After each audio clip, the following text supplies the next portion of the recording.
នារីសក់ខ្លីកាត់សក់បែបអ្វីទៅប្រលឹងបងសួរចង់ដឹងសក់របៀបនឹងគេហៅសក់អីអូបាប់ភ្នែកកំឡោបើធ្វើភ្នែកខ្នក់ខាងរឿងអ្វី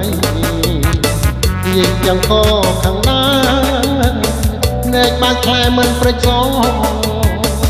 ទីខាងអីនឹងអូសូមស្រីសន្តោសងលីមានឈ្មោះអ្វីទៅពីបានអូក៏អូតគាត់ខ្លីកាត់សក់ថ្មៃអូមេកាសូមស្រីមេត្តាកាត់សក់បែបនេះតទៅទៀត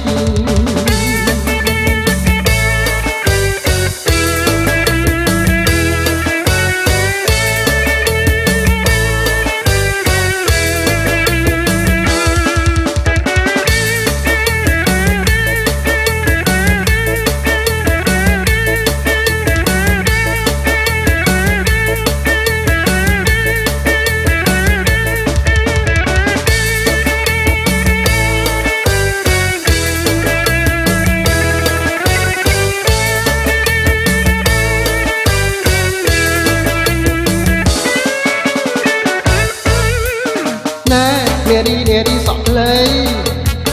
កាត់សក់បែបអ្វីទៅប្រលឹងបងសួរចង់ដឹងសក់របៀបនឹងគេហៅសក់អីអូបាប់ភ្នែកកំឡោបើធ្វើភ្នែកខ្នក់ខាងរឿងអ្វីនិយាយយ៉ាងក៏ខាងដាភ្នែកបាច់ខ្លែមិនព្រិចសងទីខាងអីនឹងអូ